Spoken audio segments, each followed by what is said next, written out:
explosion theory 20 years before as the cause of a universe of orderly galactic systems, so the biological evolutionists now went farther out on their own evolutionary limb.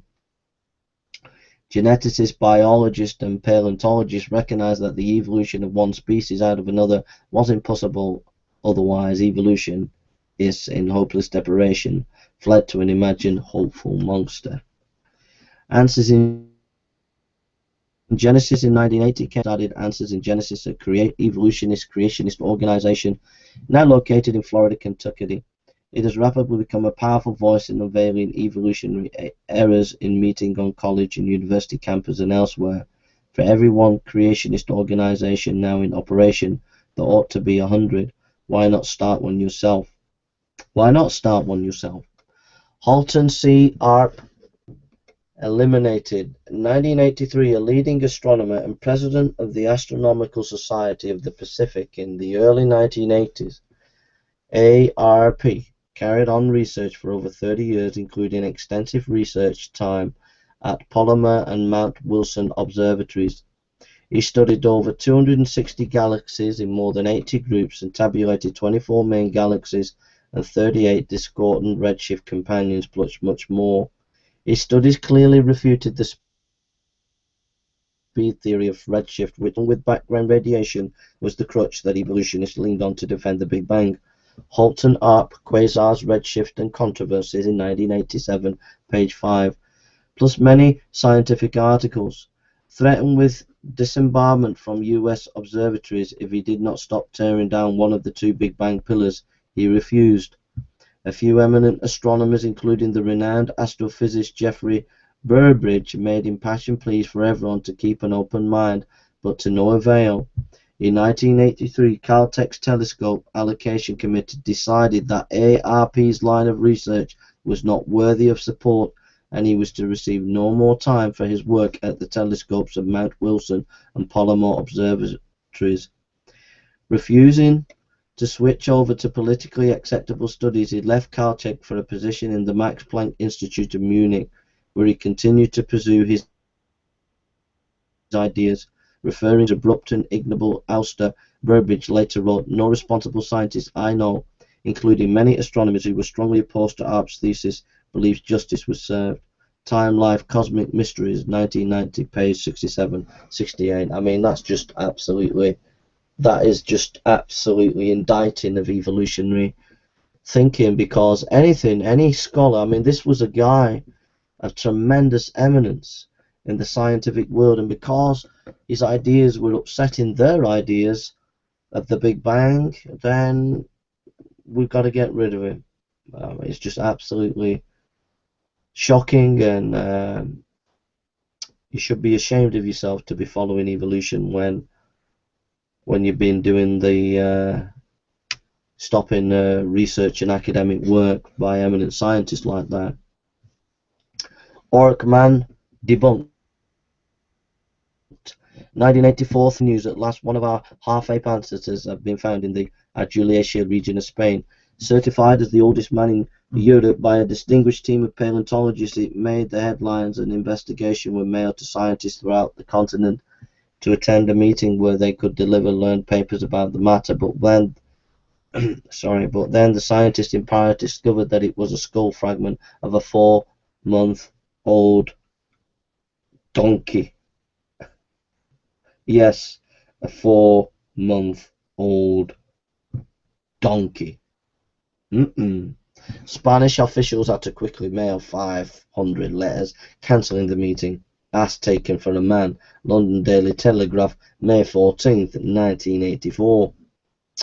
Dear me, evolutionist, it's not looking good for you today, is it? And I suspect you'll be all doing your little spinning like you always do in the next few days and weeks ahead, spinning and saying, well, we got to get rid of that Jay because he's producing all this material showing how our beliefs aren't true and all the rest of it. Oh, Jay, how do you define species? You don't even know what species is, Jason. That's the kind of nonsense kind of arguments that these evolutionists that I've met come up with. Look, Define your terms. We'll let you define the terms, but at the end of the day, my friend, we don't look at donkeys and say they're a man, and then try and get hundreds of scientists to come and discover the new half man and half ape, and then find when it's all said and done, it's a donkey. I mean, come on. That was in 1984. As taken for a man, London Daily Telegraph, May 14th, 1984. Atheist and evolutionist. Archaeopteryx debunked in 1985, although no cross-species missing links, half of one species and half another, had ever been found. Something close to it had been discovered. As mentioned earlier, in 1861, a fossilized feather was found in the limestone deposits of Solnhofen, Germany, near Eichstätt. It was considered valuable since it reportedly came from the late Jurassic strata, and there were not supposed to be any birds back then. Soon another fossil was offered for sale, always from owners of the same quarry. It was a bird with feathers, with a head and neck missing. The British Museum paid a lot for it, so in 1877 another bird with feathers was offered for sale, and this one looked like it might have the head of a small dinosaur. In 1985, 6 leading scientists, including Fred Hoyle, examined the fossil and found it to be a hoax. For details, you'll see Chapter 17 of the Evolutionary Showcase. Arkansas Creation Trial, 1981. In December 1981, at the Federal District Court in Little Rock, Arkansas, Judge William Overton presided over, in quotes, a trial to decide whether the state of Arkansas could place concepts about creation in public school textbooks. The courtroom of 200 was packed with reporters. The ACLU had over 50 lawyers and working on the case. In contrast, the Arkansas Attorney General Office could only commit 3 of its attorneys to the case. Francesco J. Elia testified that the origin of living creatures from dirt and water, though it occurred, was not part of evolution. That nicely took the evolutionary puzzle out of the court trial. At any rate, on the basis of a variety of dodges and misstatements by the plaintiffs, the judge against Arkansas State. It is an old fact that the ACLU has advised every state legislature considering enactment of a law permitting equal time for both views that the ACLU will give them another full-blown monkey trial, as they did at Dayton, Tennessee in 1925. The evolutionists never defend their position with scientific facts, for they do not have any. Instead, they use ridicule and lawsuits. Norman Geisler, the creator, and the courtroom. 1982, Robert Gentry's Creation Tinny Mystery, 1986.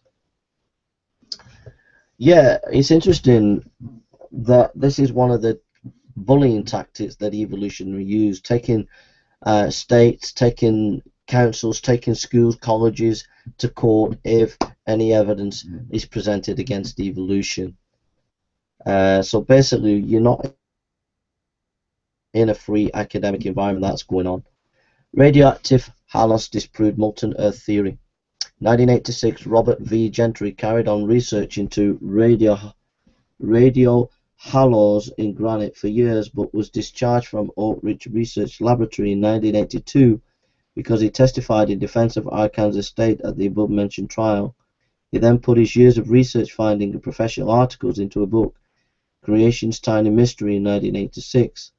In brief, billions upon billions of polonium-218 radio halos are in granite, yet each halo was formed in less than 3 minutes. There is no way the halos could get in there after the granite was formed, yet the granite had to be solid when the halos formed. This means the granite was created solid in less than 3 minutes.